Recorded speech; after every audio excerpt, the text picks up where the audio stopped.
Hey, so good morning. Welcome back. This is it, week 15 of the 15 Invaluable Laws of Growth. I trust by now you have grown at least a few inches taller, not wider, taller. We don't want to grow wider.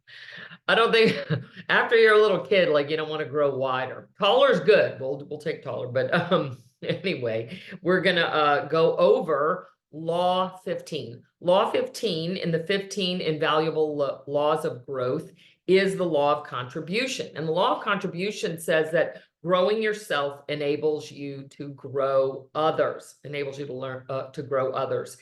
And the truth is that this is kind of the culmination of these 15 laws, because ultimately, as John Maxwell teaches, and we'll talk a little bit about today, we want to be a river, not a reservoir. And the fact of the matter is, John Maxwell even says this in the book, and he teaches this, that when he first started his growth, his personal growth trajectory, it was for a very selfish reason. He wanted to be more successful. He started his career in the ministry, and he became a pastor of a small church, and he wanted to get better. And he wanted to be successful. And it was as he began to grow and realize that he could actually then help other people to grow, he realized that was where true significance was. And so John says frequently that anyone can be successful, but it takes someone special to be significant. And as he says, once you taste significance, success will never again satisfy you. And so, like many people who start on the personal development journey, is because they want to get better. I think that was the case with me. When I first started working with my coach back in 2003, I guess it was, I wanted to get better because I wanted a better job. I was in a job that I hated, and it was a corporate sales job. And, I had all the reasons in the world why it wasn't the right thing for me to be doing. And I just wanted to get better so I could get a better job. And honestly, that continued from about 2002 or 3 when I first started working with a coach until 2008, let's say, when I was a realtor and I'd started teaching some classes again, because part of that was because I wanted to get better at doing what I was trying to do, sell real estate. And so I hired a real estate coach at that time to help me get better. And it wasn't until about 2008 when the market crashed and I was watching things fall apart around me that I realized it wasn't enough for me to get better. If I couldn't help other people grow as well, then what good would it do? And so that was when that really started to change for me. But again, in the beginning, when I started working with a coach, when I started really reading and studying and doing the personal development stuff, it was because I wanted to get better, because I wanted to be able to make more of a difference in my family.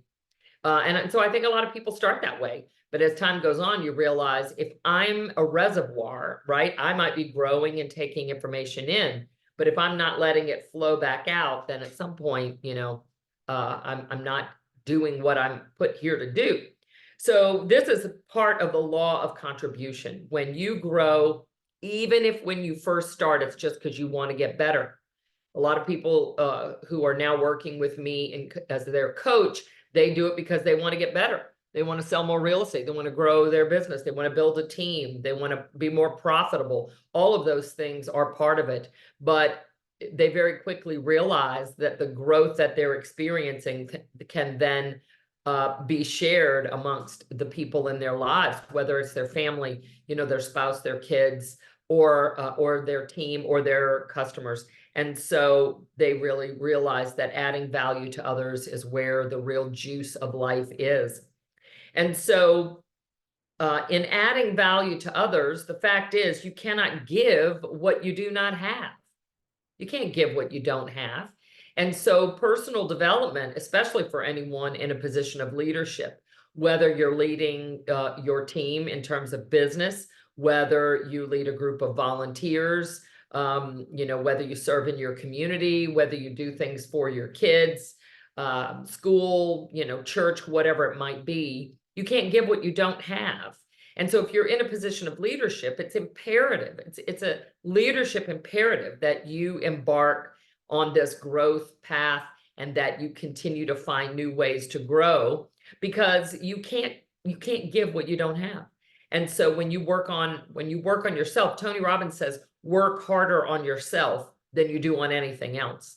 And I believe that. So in the beginning, it can feel almost even a little self-centered, like I'm just constantly focused on myself and how am I growing and what did I do today? Did I add value to someone today? Did I learn something today? Did I apologize for my mistakes today? All of those things. It can feel a little strange in the beginning, but the fact is, very quickly, as your cup fills, it begins to overflow to those around you. So you can't give what you don't have. So, and then the second piece of this is daily ask yourself, what good shall I do today?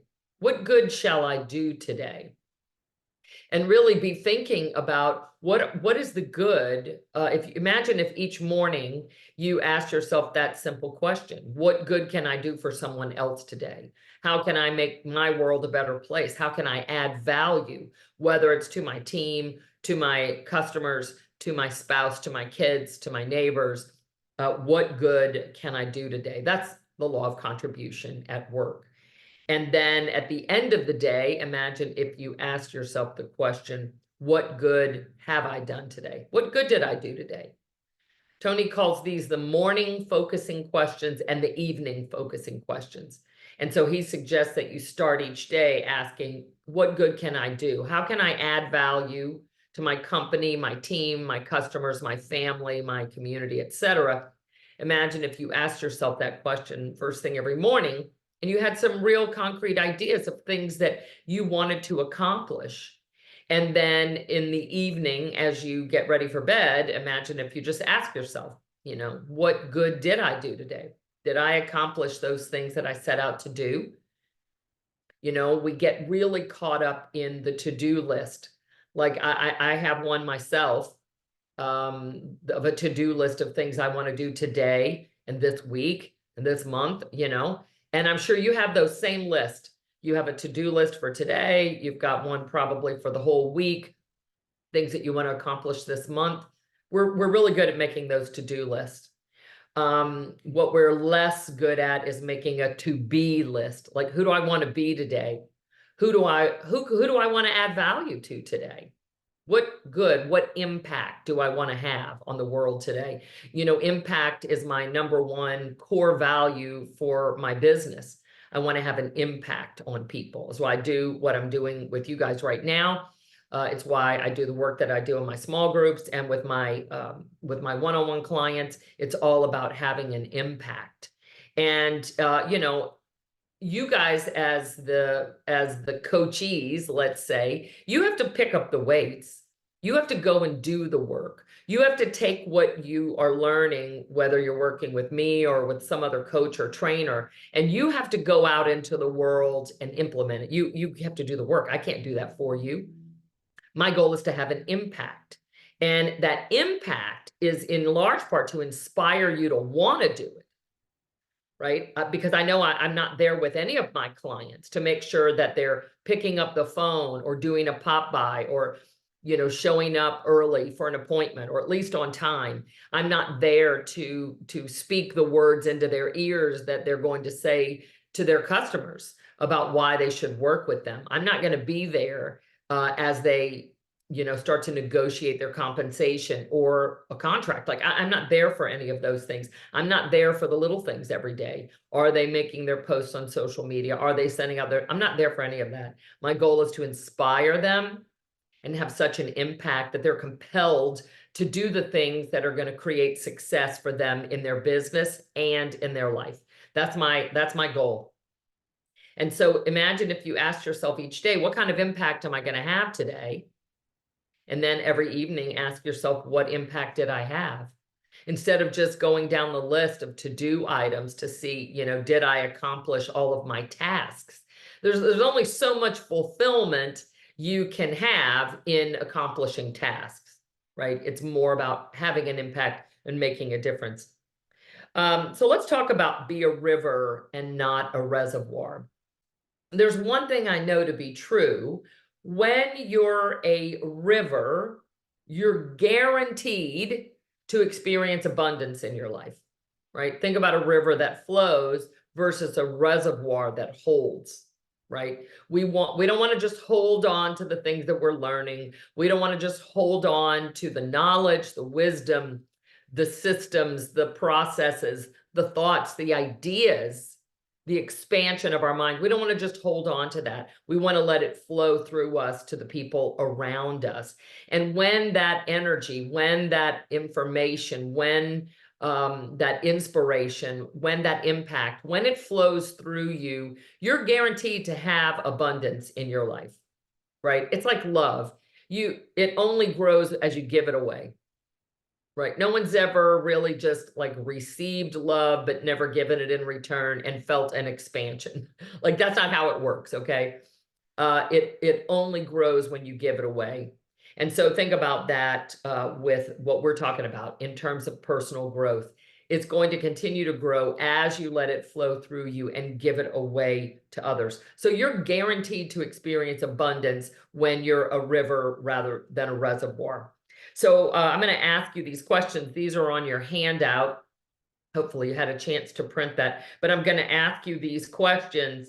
And I really want you to take a minute to think about who the people in your life are that can encourage you to be your very best. Okay, the first question is, who mentors you and offers you a baseline of wisdom? Right? Is there someone in your life that mentors you and offers you a baseline of wisdom?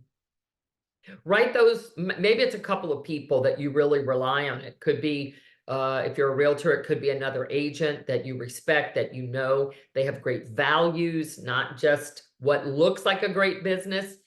They may sell a lot of houses, but they may have no quality of life. They may sell a lot of houses, but they may not actually be profitable because they may spend everything they make to generate leads. So it could be another agent if you know it's someone that you're in alignment with from a values perspective and from a goals perspective. It could be your broker. It could be a coach, right? It could be somebody in your life. Maybe they're not even in real estate. Maybe they are a business owner of some other type of business and they mentor you. Maybe it's someone in your spiritual life, in your personal life, in your marriage, whoever it is. Who are the people who mentor you? And the second question is, who mentors you to aspire to be a better person? Is there someone in your life that inspires you, that challenges you, that encourages you to just be a better person? And being a good person isn't what it's all about, right? It's not, the goal in life isn't just to be a good person. There are a lot more things that we can do, be, accomplish, and experience in our lives. But being a good person is kind of a baseline, right? You kind of want to start with being a good person, and from there, what can you experience? But who inspires you to be a better person? Who is it that mentors you in terms of that? Hopefully you have someone in your life who does. The next question, who challenges you to think? Who challenges you to think?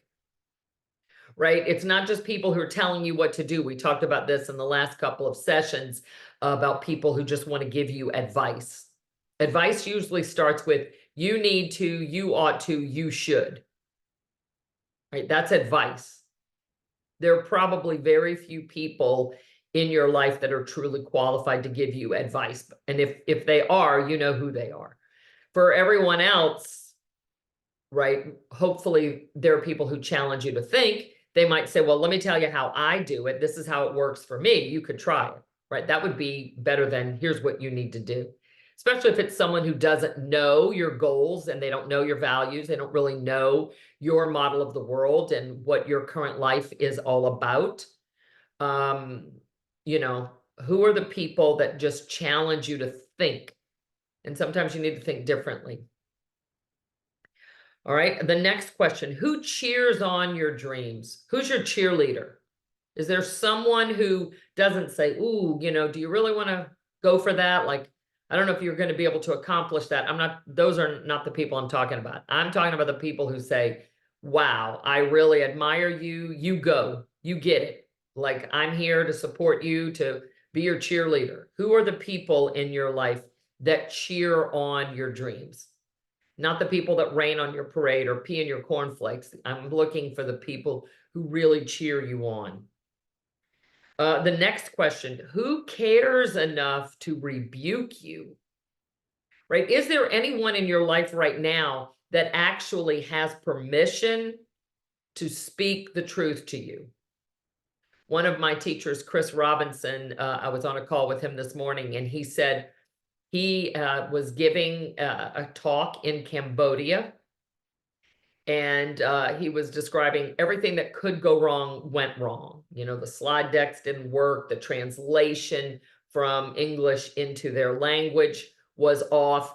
Instead of doing a simultaneous translation, you may have been at a conference where people are wearing headsets. There are live people in a room somewhere translating as the speaker speaks versus, you know, you may have seen translation where somebody says a few sentences and then it's translated and then speaks and it's translated.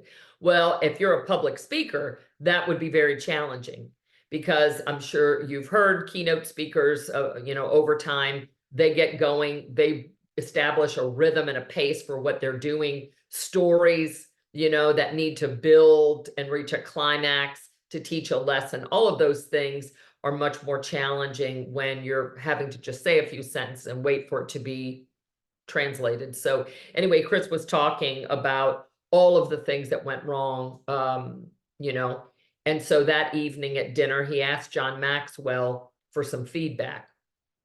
And this was at a group dinner, and he said what happened next was open heart surgery. And he said it was painful. It was painful. But he said that's the permission that he's given John to speak that truth, to rebuke him, to convict him, to challenge him, all of those things. Is there someone who cares enough for you?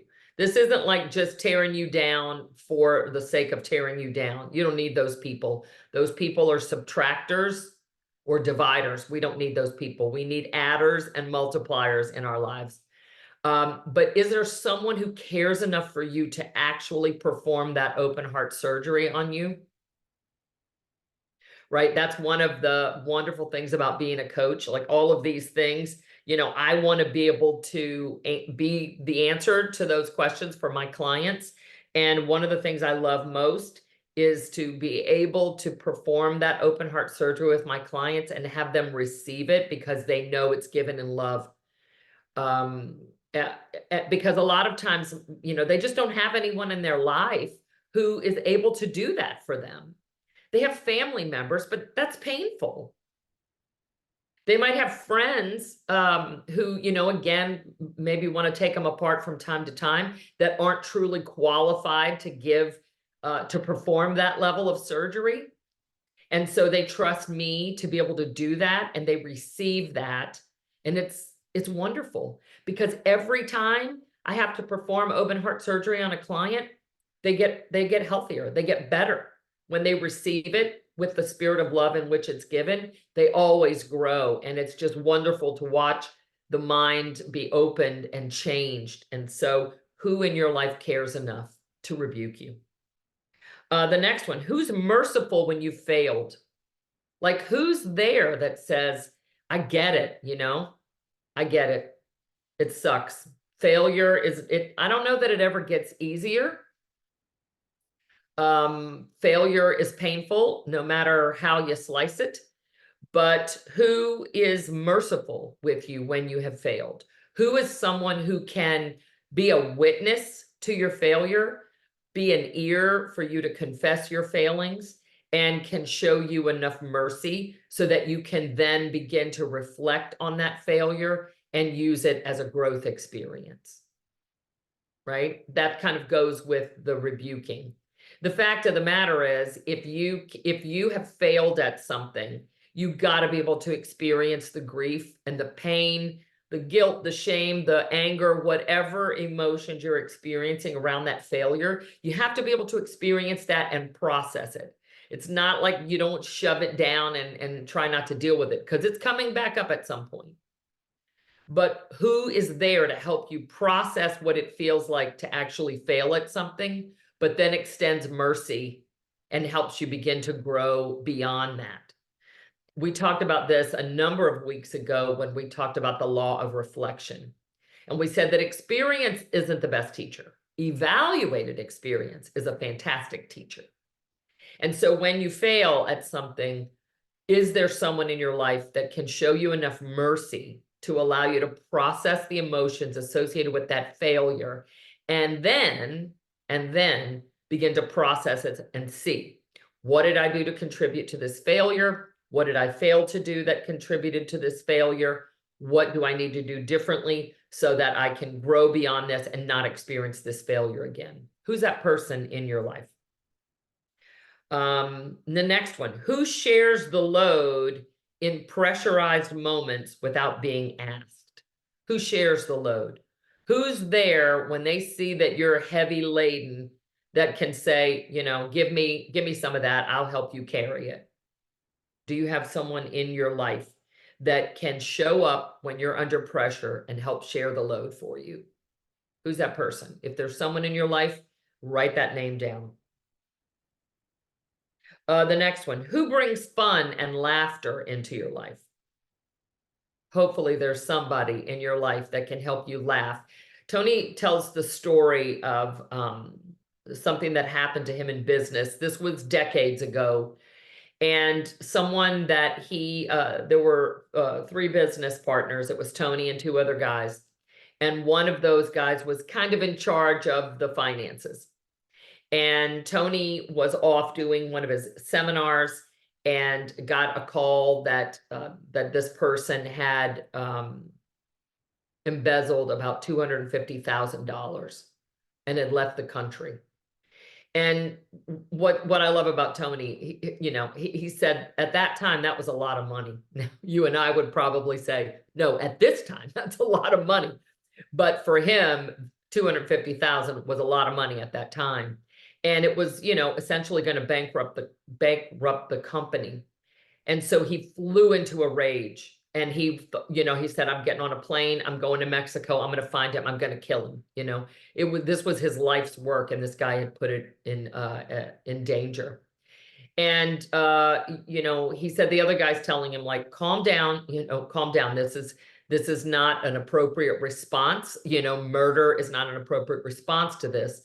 And so this guy, through counseling Tony and working with Tony, helped him understand that his state, the state of mind that he was in as he responded to that, was a choice.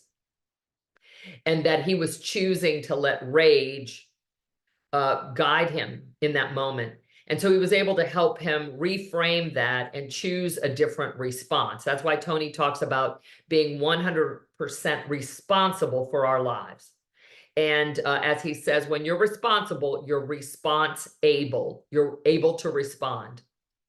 And so Tony teaches a lot about focus. He says, we don't get the life that's happening. We get the life that we focus on. 2 people can have the same experience and have a completely different description of that experience because of what they're choosing to focus on in the moment. And so this guy helped Tony realize one day you're going to look back on this and laugh. So why wait? Why wait? So who's the person that brings fun and laughter into your life? No matter what it is, at some point you're going to laugh about it. You're going to look back and say, wow, I can't believe I did that. I can't believe I thought that. I can't believe I said that. I can't believe I reacted that way. So why not? Why wait? Why not just laugh about it now? And then beyond that, how are you celebrating? Are you having fun? Are you taking time off? Are you laughing during your workday? Who is the person who brings fun and laughter into your life? Who is that person? The next one, who gives you perspective when you become dispirited? Who's the person that can help give you perspective? Right? Perspective is important. That's what I get to do every day in my work as a coach, So, all of those, as I mentioned, like all of these questions, I want to be one of the answers to all of these questions in some way or another for my clients. But, sometimes people need perspective. You can't read the label when you're in the jar. You can't read the label when you're in the jar. You need someone that can help bring perspective. You can't see every line on the field when you're playing the game. I hate to use sports analogies because I'm not sports savvy, but this one I do understand because I made the mistake myself. You're watching football on television, that line of scrimmage, when the ball goes into play, that line starts to move down the field as the players are looking for another first down. And those guys, that line is not actually on the field moving down the field. You'll see a guy be tackled and reaches his arm as far as possible. He's trying to get that football. Sometimes he misses it by inches, but that's because he can't see that line is just, I don't know how they do it, by the way, but somehow it's superimposed on the field. But who can see the line of scrimmage? The guys in the skybox. The players on the field can't see it. So they need perspective. That's what they do. When they huddle up and they go back to the quarterback or go back to the coach, they're getting some perspective on what's happening in the game. And so when you become dispirited, there's got to be somebody in your life that can help give you some perspective. Sometimes it feels like this is a really big deal, and there's somebody from the outside looking in who can help bring enough perspective where you realize, you know what, this, in the grand scheme of things, I need to move on from this. I need to put this in perspective. Don't blame yourself when you lose that perspective. You're in the jar. You can't read the label. You're on the field. You can't see that little line moving. Who's that person that can help give you some perspective? All right, next one. Who inspires you to seek faithfully after God? Who inspires you, right? We're talking about faith here, and you may be a person of faith, or you may have a different perspective on that. But I think all of us at some level, I can't remember who said it, but they said that we're all born with a God-shaped hole in our hearts. And we spend our whole life trying to fill that hole. And some of us seek to fill it with money and fame and people and relationships and things and family and all of those things. Ultimately, there is only one that can fill that hole, and that's God himself. So who inspires you in that part of your life to be faithful and seek after your creator who put you here for a particular purpose? And then lastly, who loves you unconditionally? Who loves you unconditionally? It's difficult. Tony describes the levels of love. When I do my relationship program with my clients, we talk about this. The first level of love is like infant love. And so this could be with your spouse or with your kids, your family, anybody. And that first level of love is infant love. And it's like, you meet my needs, and I'm going to scream and cry until you do, right? I've got 4 grandkids now. I've watched all of them. The youngest is still going through that phase where she can't speak yet. So she's a year old. The only way she can get her needs met is by screaming at the top of her lungs. And so she does that. And so she will scream and cry until she gets her needs met. That's level 1 love, infant love. Level 2 is horse trading or whoring, right? Level 2 says, I'll meet your needs if you meet my needs. So I'll meet you halfway. You give, I give. It's only fair. If you're not going to meet my needs, I'm not going to meet your needs. And that's level 2. We don't want to be horse trading with our love, right? Level 3 says, I meet your needs no matter what, because your needs are my needs. And that's where we truly begin to give in a more unconditional fashion without expecting anything in return. Without expecting anything in return. And I don't know that any of us, can truly be that way, or at least be that way all the time, right? Level 4 love is a spiritual love. And that's the love that Jesus had, or maybe Gandhi or Mother Teresa, those people that love at such an enlightened level that they become love. They become love. So it is who they are. But, who is it in your life that loves you without expecting anything in return? Who is that person? And, on the flip side, I would say, let's go back and look at these questions and ask them, who are you this person for? Right? So the first one was, who mentors you and offers you a baseline of wisdom? So who do you mentor? Who are you mentoring? Who are you offering wisdom to? Not you need to, you should, or you must do this, but who are you sharing your wisdom with, right? This is how I do it. This is what's worked for me. Who are you mentoring? The second one, was who mentors you to aspire to be a better person? Who are you mentoring to aspire to be a better person? Who are you speaking into and inspiring them to want to be more, to be better? Remember what we said, it's not good enough to just be a good person, but it's a good place to start. It's a good place to start. So who are you mentoring to be a better person? The next one was, who challenges you to think? Who are you challenging to think? Right? Who are you challenging? Challenging them to just think differently about something. You're helping to open their mind to consider a different perspective. The next one was, who cheers on your dreams? Who do you cheer on their dreams? Like, who's the person in your life that you cheer their dreams on? You don't rain on their parade, but you cheer them on, right? Who's that person that you cheer on? The next one is, who cares enough to rebuke you? Who do you care enough for that you're willing to rebuke them in a loving way? But who is that person? Who are you performing open heart surgery on? Right? Who is merciful when you failed?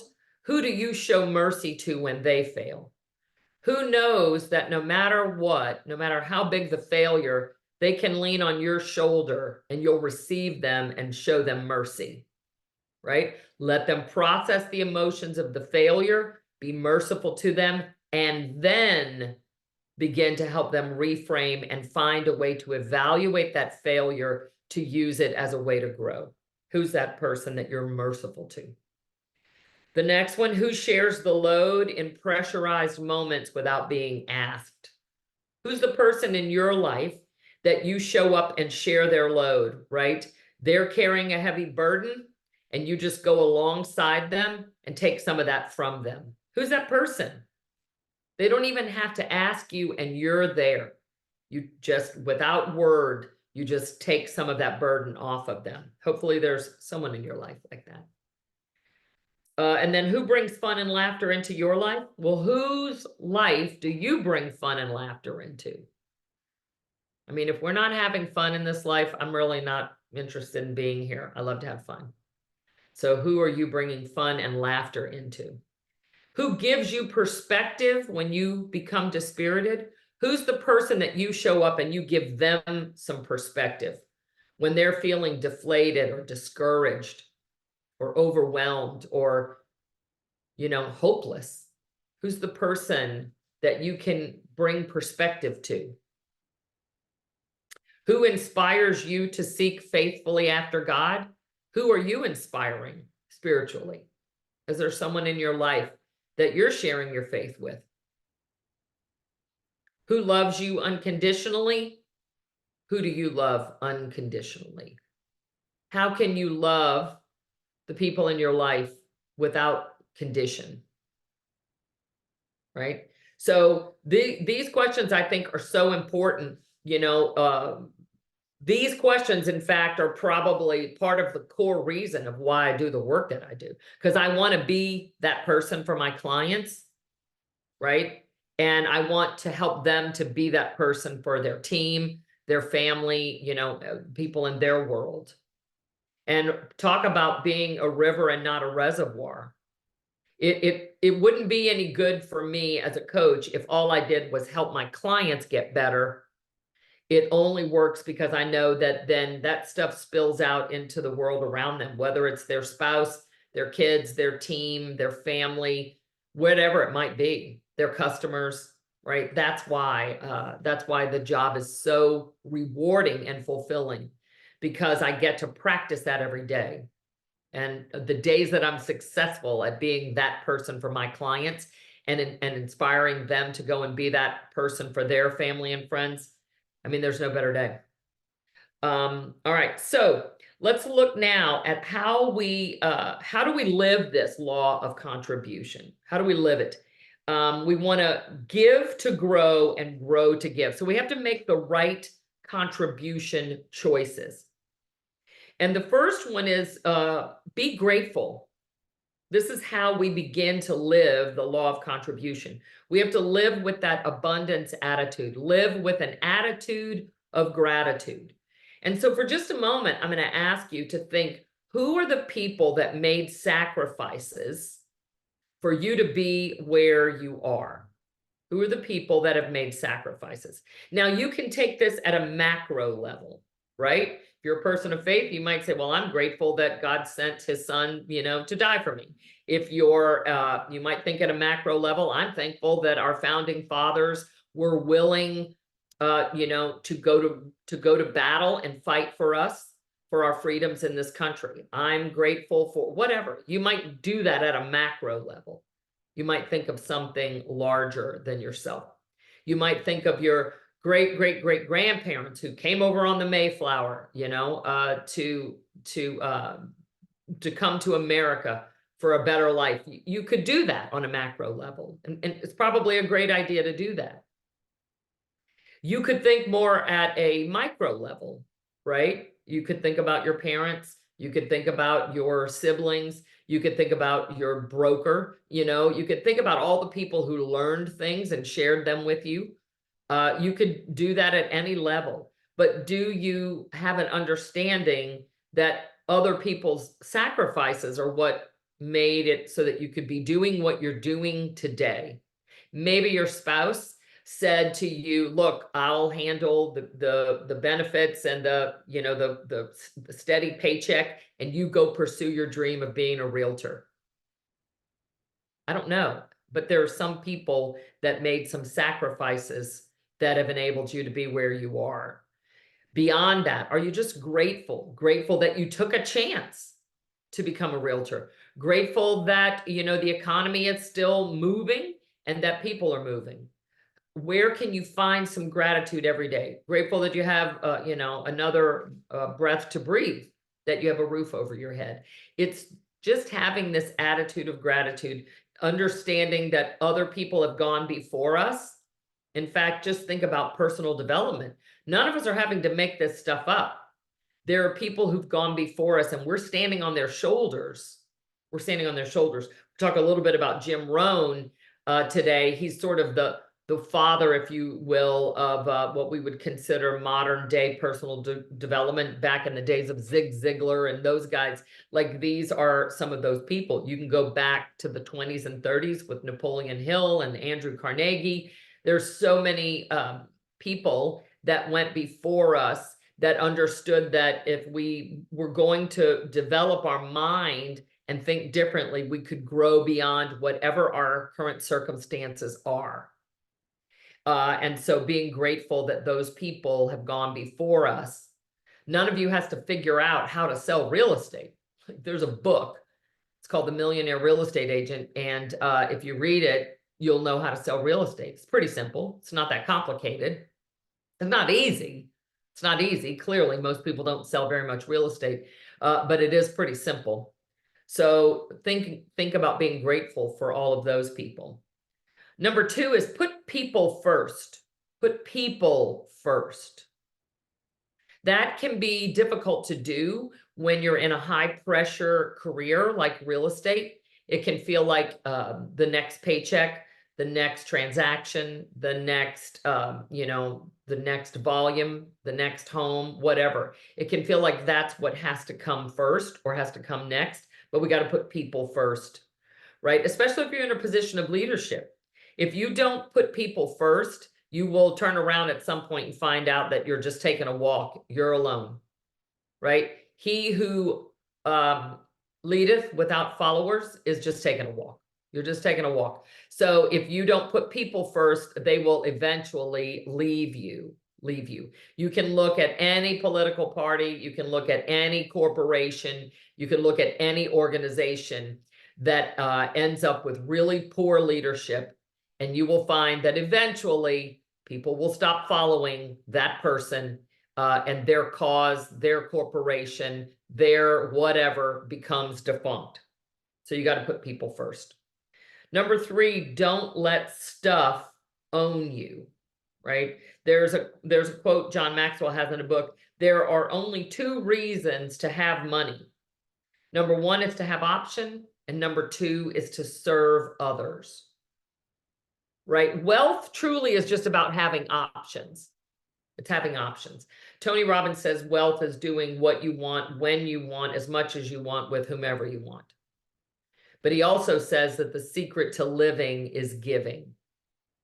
And so we want to have options, right? We want to have options in terms of where we live, what kind of car we drive, where we take vacations, what we do with our family, what kind of clothes we wear, what kind of food we eat. Well, we want options. Wealth is extremely important to give us those options, but it's also about serving others. It's also about extending and contributing to the world at large, however you do that, right? However you choose to contribute. But if you don't, the question is, do you own your stuff, or does your stuff own you? And we all know that. I have a neighbor here in my neighborhood.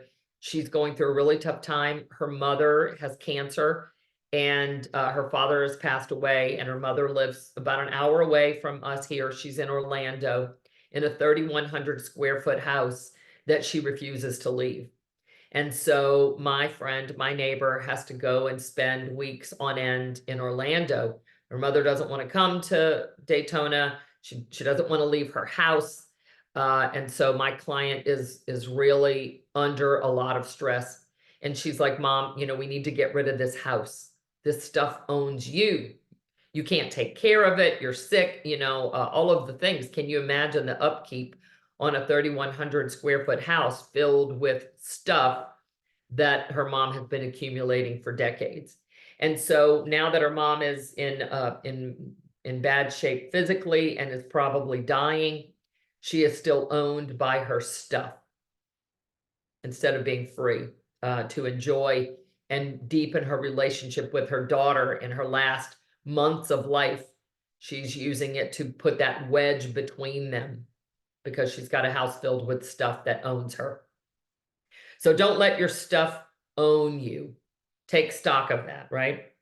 Don't let people own you. Number 4, don't let people own you, right? John tells a story in the book that when he was a young pastor, that there was a wealthier couple in their church that took them out to dinner every Friday, and they always paid. They went to nice restaurants. And John says, I would have never been able to afford to do that. And so, Margaret and I went to dinner with them every week, and we developed such a great friendship over time. And I learned so much from him, and, we just had this great relationship. Well, John was offered a pastorship at another church in another town. And so when he told this guy that he was going to take the job, the guy said, how can you do this after all I've done for you?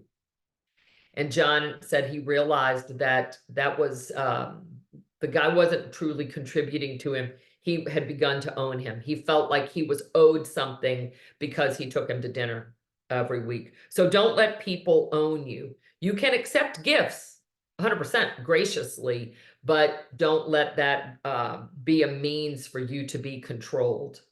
So who may be giving to you, but having a very high expectation in return that you'll do something for them. You got to be careful of that. Don't let people own you. Number 5, define success as sowing, not reaping, right? You may never see the harvest of your labors. Think of those who plowed the ground for you and never knew how much they influenced you. This morning, my husband and I went out on our back lanai to have our coffee, and we were listening to some music. I was reading, and we were chatting, and he said, wow, look, And right off of our lanai, there was a turtle, and she was laying her eggs. Let me see if I can show y'all a picture that might show up for you.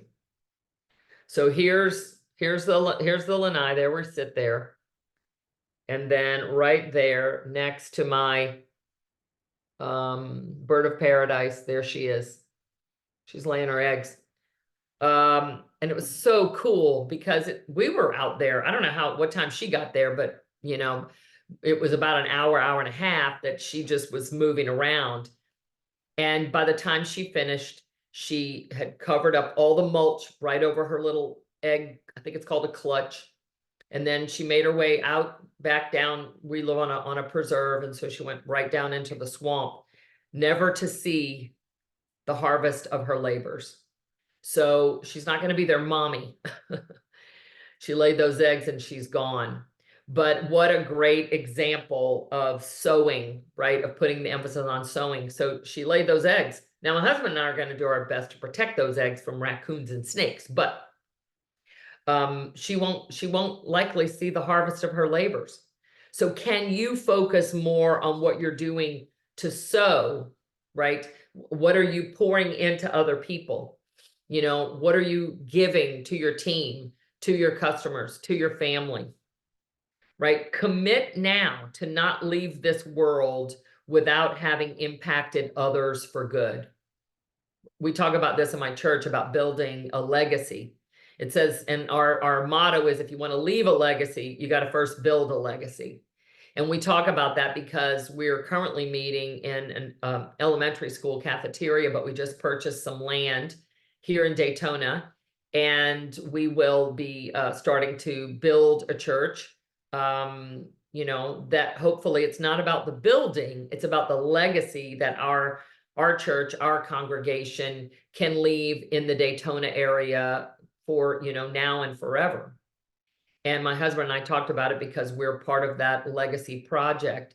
And just to know that, you know, decades after we're gone, people will be able to go again. It's not about the building, but people will have a place to go and find hope and find, you know, freedom. That's so important.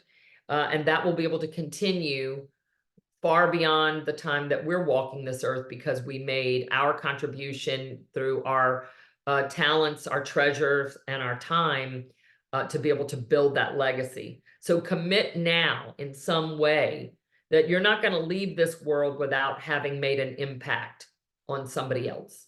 Make that commitment. Okay.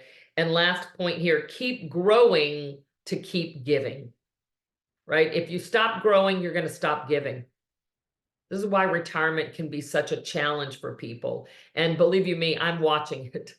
You guys know I live in a 55 plus community called Margaritaville. There are a lot of party people around here. And you know, one day I'll retire. I don't know when that day will be, but I don't want to spend my retirement years, you know, shooting cornhole and shooting fireball at 9 a.m. That's just, you know, I know some people are doing it. And look, no shade. I mean, maybe that's just something they do now and again, but there's also a very large group of people here that are very involved in local charities, doing fundraisers. You know, you should see this place at Christmas time at the Toys for Tots. I mean, the whole restaurant area is just overloaded with things. So there are a lot of people here. They're involved in Bible studies. They do community events, all of those things to continue to give. But if you know, get to the point in your life where you say, hey, I've done everything I want to do, now I'm just going to kick back and relax, you will stop giving because you're going to stop growing. So we got to make a commitment that we're never going to retire, right? We might rewire. We might shift our focus and begin to contribute in other ways. Maybe we become mentors to other people. Maybe we start teaching. And it doesn't need to necessarily be in your current field, but at some point, you got to realize that, and everybody on this call is very young. So, you know, I know you're all years away from this, but just project into the future. Like, what will it be like when the day comes that you don't have to get up and make phone calls and go on appointments and negotiate contracts and go to closings. That day will come. And when it does, how can you rewire so that you continue to grow and you give in other ways? I don't know what that will look like for you, but imagine that that will be your future. Because, you know, if we're not growing, we will lose that passion. And we don't want to lose that passion, that joy for living, that joie de vivre, right? The greatest gift you can give someone else is to continue to grow yourself so that you can have a greater impact on them. Okay. So remember, you can't pour tea from an empty cup. So we're talking about how you can contribute and give to others, but this also means that you gotta have your own soul nourished, right? You gotta have someone to help replenish and nourish your soul. You gotta have someone who's willing to pour into you so that you can pour into others. You know, we don't want to get to that place where we're playing not to lose. Like, we want to keep playing the game to win, not just not to lose, right? So where in your life could you possibly be playing not to lose instead of playing to win, right? I think that's an important question that we need to ask ourselves when we get caught up in the day-to-day, you know, around business and lead generation, lead follow-up, lead conversion, going on appointments, negotiating contracts, all those things that you do over and over and over again, and ask ourselves, am I just playing not to lose, or am I playing to win? Right? And are you looking forward more than backwards? Right? The reason the windshield in your car is really big and the rear view mirror is really small is because what's behind you is only nominally important. It's far more important to see what's in front of you. So if you're constantly looking back to the good old days, the glory days, or how I used to be, you're going to find yourself in trouble. We want to, yes, certainly reflect on the past, remember the past, celebrate the successes that we've had, but we always have to be moving forward. So before I give you your final homework, I want to share something from the book, and I love this. We talked about Jim Rohn already, and Jim Rohn, he passed away in December of 2009. Jim Rohn was so many people's first grade teacher, including Tony Robbins, Les Brown, Brian Tracy, Darren Hardy. All of these guys count Jim Rohn as their first great teacher. But Jim Rohn dropped out of college after 1 year because he thought that he knew enough and he just needed to go out into the big wide world and get a job. And by the time he was 25, he went to a seminar that was presented by what would become his boss, Mr. J. Earl Shoaff. And Mr. Shoaff said, work harder on yourself than you do on your job. Your income is directly related to your philosophy, not the economy. And for things to change, you must change. That was what Mr. Shoaff taught him. And I've shared some of the stories along our journey here over the last 15 sessions from Jim Rohn as he talked about Mr. Shoaff. Do yourself a favor if you've never watched him deliver this particular piece of wisdom, go on YouTube and look up Jim Rohn. Who do you blame? Who do you blame? It's maybe 5 or 6 minutes or so, but it'll be well worth your listen to. Jim Rohn delivers that masterfully. He delivers it masterfully. But you know, it's like this saying, one salesman wakes up and it's raining and he says, with weather like this, how do they expect us to go out and make sales? Another salesman wakes up and says, with weather like this, I'm going to make great sales because all the other salesmen are going to stay home. So, you know, how are you approaching the things in life? So I want to read this quote. It's a little bit long, but I'm going to read it to you. It's from George Bernard Shaw. George Bernard Shaw was an author. You probably know the name. He won the Nobel Prize for Literature in 1925. So this is what he said. And if you have the book, this is on page 257 and 258. This is the true joy of life, the being used for a purpose recognized by yourself as a mighty one, the being a force of nature instead of a feverish, selfish little clod of ailments and grievances, complaining that the world will not devote itself to making you happy. I am of the opinion that my life belongs to the whole community, and as long as I live, it is my privilege to do for it whatever I can. I want to be thoroughly used up when I die, for the harder I work, the more I live. I rejoice in life for its own sake. Life is no brief candle to me.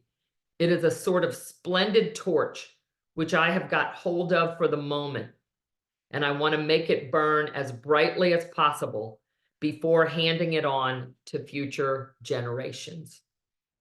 I love that. I love that so much. I love that so much, I'll probably put it in the feed. But I'm going to leave you with this little bit of homework. And this is a question in the book on page 260. He says, write down your top 3 to 7 goals and dreams. Write down your top 3 to 7 goals and dreams. And now write down the names of the most important people in your life. So your top goals and dreams and the most important people in your life. And here's the question. Be honest with yourself. Which comes first, the people or the goals and dreams? And he says, if you're like I was early in my career, my agenda was first. Fortunately, I realized very early in my marriage that I needed to put Margaret first. That's his wife. That opened the door for me to be less selfish in other areas of my life. Then when my children came along, I had to put them ahead of many other things. The longer I live, the more important people have become to me. At this stage of life, nearly everything I do, even related to personal growth, is motivated by a desire to help others. Make the decision to put others ahead of your own agenda. Put your family ahead, put the development of other people ahead. Serve people. Serve people, not you, not yourself. And remember, sometimes the seeds you sow take a long time to grow, but there will be a harvest. And so I'll be honest, there was a time, and at times it's still a tendency for me to put my agenda first. I got a lot of things I want to accomplish. I got a lot of things that I feel like are calling on my life. I got a lot of things I want to do. But I have to remember, I have to remind myself, and you do too, that we got to put people first.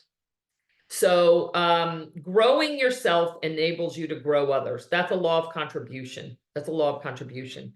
I hope that these 15 weeks have helped you to grow a little bit every week, every time that we're together. It's been my honor and privilege to walk alongside this journey with you.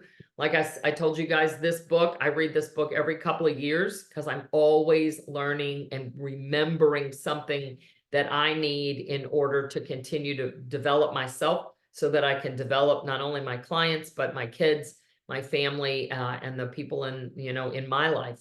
So I hope this has been helpful. I did put out a poll on the Mighty Networks feed. So I gave us, I think, 4 options for the next one of these. I believe the next one is going to be on, I forget what day. It won't be Mondays. It'll either be Tuesday, Wednesday, or Thursday. I don't remember which day I picked, but be on the lookout because that'll come out in an email and on the Mighty Network site. But please take a minute and go and vote for whatever, book. If you'd like to do this with me again, it won't be as long. It'll be 10 weeks.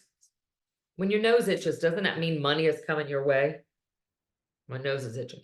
Anyway, please take a minute and vote so that I can kind of get a sense of what you guys would be interested in pursuing next. And then I'll pick a book and then we'll get started. Again, you don't have to read the book. These handouts that I've been able to share with you guys, that is part of our Maxwell team materials. So I'll have that for you. You don't have to read the book. Certainly it would be great if you did read the book. The books are always, add so much context to the work, But I'd love to do this with you guys again, starting in June. So if it's something you're interested in, go and vote for whatever topic you think would be the best. And we'll pick it up in June. So I'll open the floor if anybody has anything, any questions, any thoughts real quick before we wrap it up.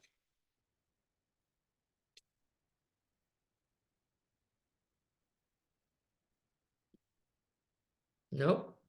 Well, I hope it's been helpful. It's been good sort of seeing you guys from afar. Some of you I'll talk to this week on your coaching call. Thanks, Angie. All right, have a great week. Thanks, Angie.